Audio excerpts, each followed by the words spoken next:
साथियों, infusion notes की YouTube channel पर आपका स्वागत है। आज का सेशन रहेगा साथियों 8 अप्रैल 2024 इंडिया करंट अफेयर्स का। इस सेशन के अंदर साथियों जितने ही महत्वपूर्ण प्रश्न बने हैं करंट अफेयर्स के, वो मैं आपके साथ शेयर करूंगा। साथियों उन प्रश्नों से जुड़े जो महत्वपूर्ण तथ्य आज में पूछे जा सकते हैं उस पर भी जानकारी साझा करूंगा। और आपकी सुविधा के लिए साथियों वीडियो के डिस्क्रिप्शन में पीडीएफ का लिंक होगा, वहां से आप आसानी से पीडीएफ डाउनलोड कर पाएंगे।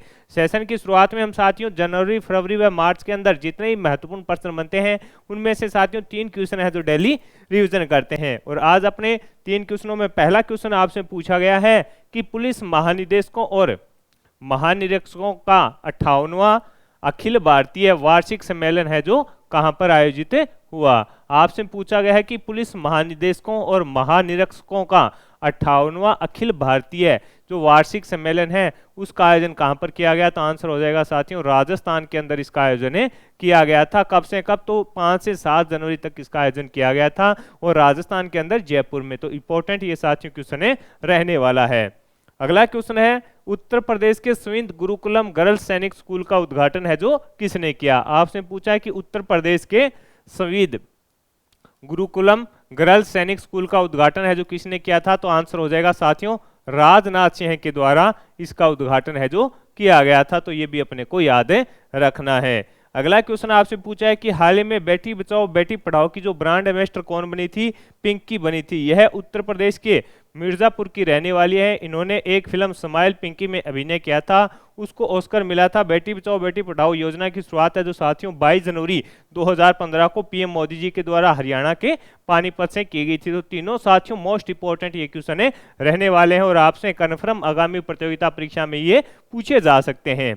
और अब आप शुरुआत करेंगे आज के सेशन की। पहला क्वेश्चन आपसे पूछा है कि समुद्री डकैती विरोधी अभियानों के लिए किसे ऑन द स्पॉट यूनिट प्रशस्ति से सम्मानित किया गया। मोस्ट इंपोर्टेंट साथियों ये क्वेश्चन लगा लेना। और आपसे कन्फर्म है कि आगामी जो प्रतियोगिता परीक्षा होनी है जिनमें इंडिया करंट अफेयर्स पूछा जाएगा उनमें आपसे पूछा जाएगा। आपको पता है कि साथियों जो लगातार चर्चा में समुद्री अभियान, यहां से कन्फर्म एक क्वेश्चन है जो पूछा जाएगा। आपसे पूछा है कि समुद्री जो डकैती है विरोधी अभियानों के लिए ऑन द स्पॉट यूनिट प्रस्तुति जो पत्र है उससे किसे सम्मानित किया गया। तो आंसर हो जाएगा आईएनएस शारदा को साथियों सम्मानित किया गया है। किसको किया गया है? आईएनएस शारदा को साथियों ये सम्मानित किया गया है। नौसेना अध्यक्ष साथियों एडमिरल आर हरिकुमार ने समुद्री डकैती विरोधी अभियान को सफलतापूर्वक चलाने के लिए दक्षिणी नौसेना कमान कोच्चि की अपनी यात्रा के दौरान आईएनएस शारदा को ऑन द स्पोर्ट यूनिटी प्रशस्ति पत्र से है जो सम्मानित किया गया। यह जहाज ईरानी मछली पकड़ने वाले जहाज ओमारी के सभी गुन्नी चालक दल के सदस्य 11 ईरानी और उसके अंदर साथियों कितने पाकिस्तानी थे। तो 8 पाकिस्तानियों की रिहाई में शामिल था और इसे साथियों ये प्रशस्ति पत्र से सम्मानित है जो किया गया है। तो इंपॉर्टेंट ये साथियों रहने वाला क्वेश्चन है और आपसे पूछा जा सकता है। तो आईएनएस शारदा इसका सही आंसर रहने वाला है। साथियों जो ये सेशन होता है इसमें मैं आपका एक भी सेकंड है जो कंटेंट के अलावा खराब नहीं करता हूं और ये प्रयास आपको पसंद आ रहा है तो इसे लाइक व शेयर जरूर कीजिएगा सेशन को। अगले क्वेश्चन पर बात करें। अगला क्वेश्चन पूछा है कि हाल ही में कहां पर तटीय सुरक्षा अभ्यास सागर कवच का आयोजन किया गया। तो आंसर हो जाएगा साथियों लक्षद्वीप में किया गया। कहां पर किया गया?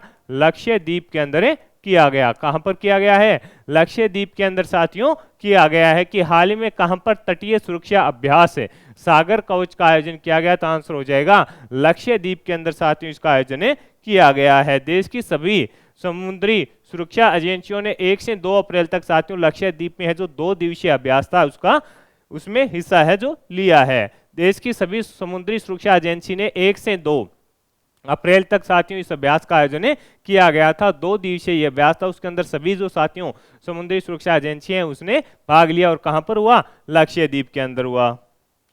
अगले क्वेश्चन पर बात करेंगे। 2031-32 तक पन बिजली क्षमता 42 गीगावाट से बढ़कर कितनी होने की संभावना है। कि 2031-32 तक पन बिजली क्षमता 42 गीगावाट से बढ़कर कितनी होने की संभावना है।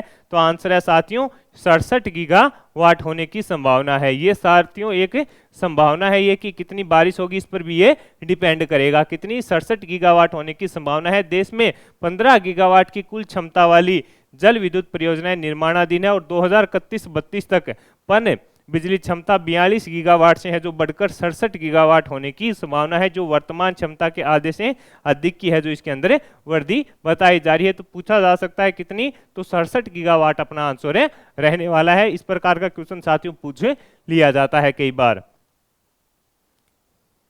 अगला क्वेश्चन आपसे पूछा है कि भारतीय तटरक्षक बल का जलीय केंद्र कहाँ स्थापित किया गया है। हाल ही के अंदर भारतीय तटरक्षक बल का जलीय केंद्र, भारतीय तटरक्षक बल का जलीय केंद्र है जो कहाँ स्थापित किया गया है, तो आंसर हो जाएगा साथियों तमिलनाडु के अंदर। कहां पर किया गया है, तमिलनाडु के अंदर साथियों इसको स्थापित है जो किया गया है। कहां पर किया गया है, तमिलनाडु के अंदर साथियों इसको स्थापित किया गया है। भारतीय तटरक्षक बल के महानिदेशक कौन है, राकेश पाल। कौन है, महानिदेशक भारतीय तटरक्षक बल के राकेश पाल हैं, ये भी याद रखना है। कौन है, राकेश पाल है। इनके द्वारा साथियों 6 अप्रैल 2024 को तमिलनाडु के रामेश्वर के पास ICGS मंडपम में भारतीय तटरक्षक बल के जलीय केंद्र का है जो उद्घाटन किया है। तो ये इंपॉर्टेंट रहने वाला है कि तमिलनाडु के रामेश्वर के पास ICGS मंडपम में भारतीय तटरक्षक बल के जलीय केंद्र का उद्घाटन है जो किया गया है।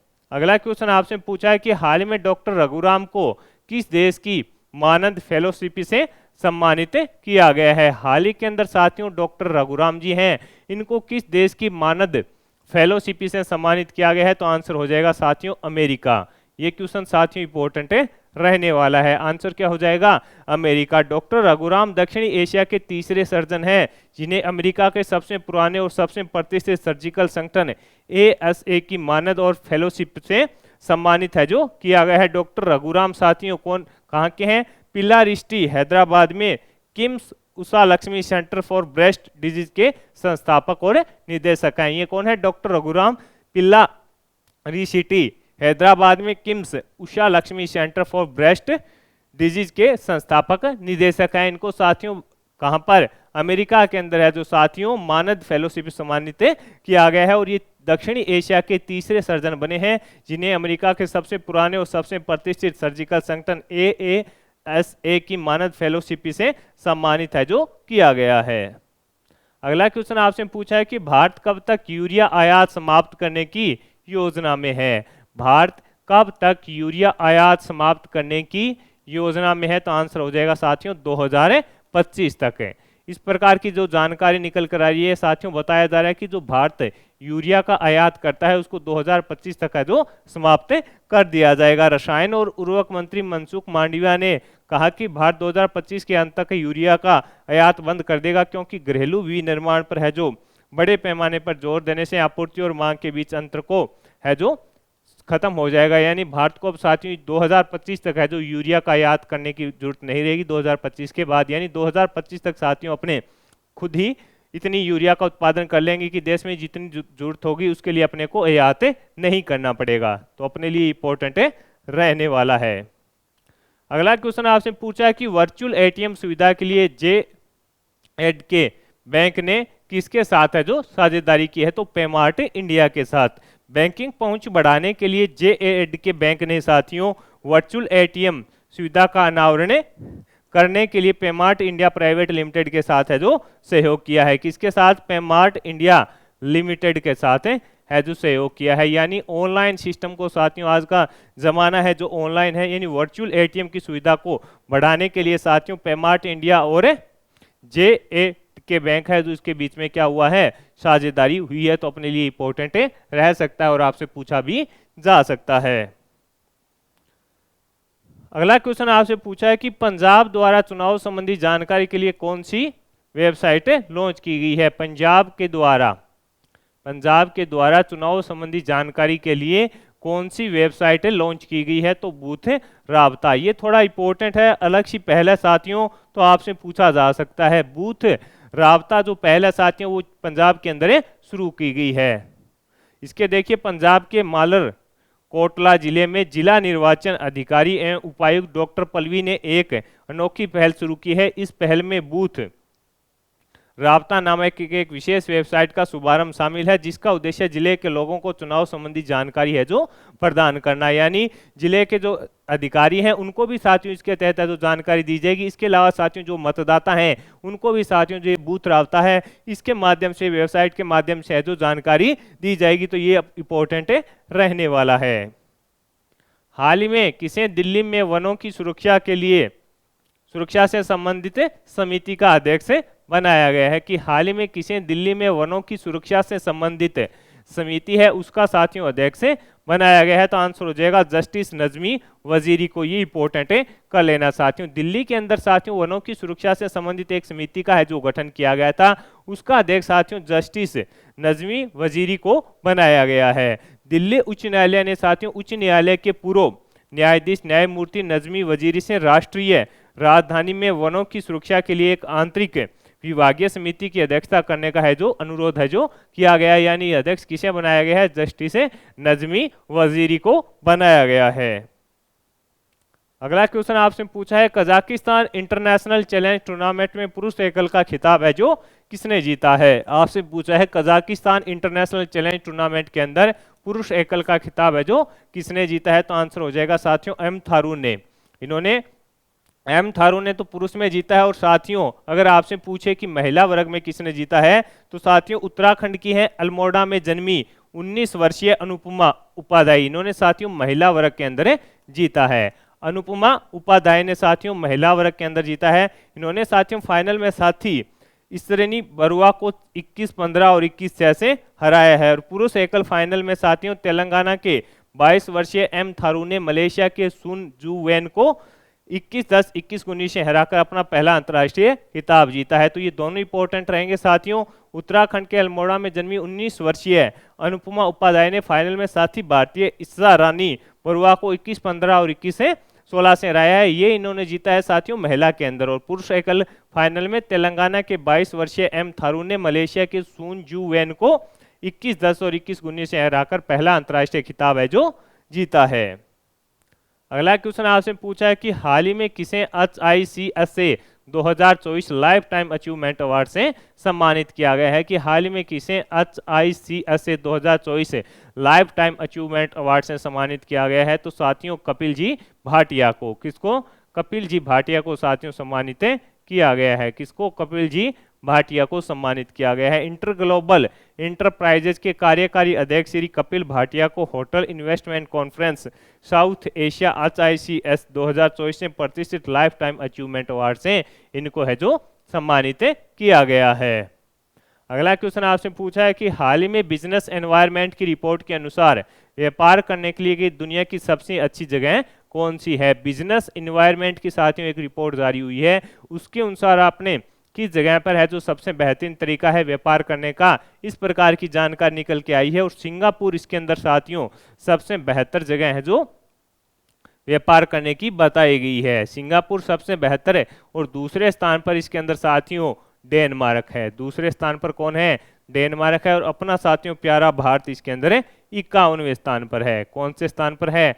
भारत इसके अंदर साथियों 51वें स्थान पर है। ये भी अपने को थोड़ा याद रखना है। हाल ही में किस देश ने राष्ट्रमंडल खेल 2026 की मेजबानी से इनकार कर दिया है? तो सिंगापुर के द्वारा साथियों, ये भी थोड़ा याद रखिएगा।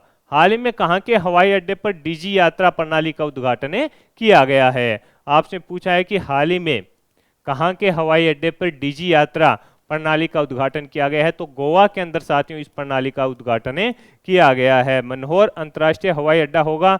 मोपा डिजी यात्रा प्रणाली जो हवाई यात्रा के अनुभव को अधिक सहज और सुविधाजनक बनाता है को शुरू करने वाला भारत का 14वां हवाई अड्डा है जो बन गया है। कौन सा साथियों? 14वां हवाई अड्डा ये बना है गोवा का। तो अपने को ये याद रखना है कि कहाँ के हवाई अड्डे पर डिजी यात्रा प्रणाली का उद्घाटन किया गया है? तो गोवा के अंदर किया गया है। इससे साथियों जो ऑनलाइन की सुविधा होती है वो बेहतर होगी, नहीं यात्रियों को बेहतर सुविधा इसके अंदर दी जाएगी। और ऐसा करने वाला साथियों ये 14वां हवाई अड्डा बना है, ये भी अपने को याद रखना है। तो साथियों इस सेशन के अंदर जितने ही महत्वपूर्ण प्रश्न बन रहे थे इंडिया करंट अफेयर्स के, वो मैंने आपके साथ साझा की हैं। साथ ही उन प्रश्नों से जुड़े हुए जो महत्वपूर्ण तथ्य आपसे पूछे जा सकते थे उस पर भी जानकारी साझा की है। शुरुआत में साथियों जो 3 महत्वपूर्ण अपने प्रश्न देखते हैं वो मोस्ट इंपॉर्टेंट रहने वाले हैं। मेरे द्वारा किया जा रहा प्रयास की कम समय में मैं आपके साथ क्वालिटी कंटेंट शेयर करूं। पसंद आ रहा है तो इस सेशन को लाइक व शेयर जरूर कीजिएगा। इन्फ्यूजन नोट्स के यूट्यूब चैनल को लाइक व सब्सक्राइब कीजिएगा और अपने दोस्तों में भी जरूर शेयर कीजिएगा। कम समय में क्वालिटी कंटेंट के लिए जरूर फॉलो कीजिएगा इन्फ्यूजन नोट्स। धन्यवाद साथियों।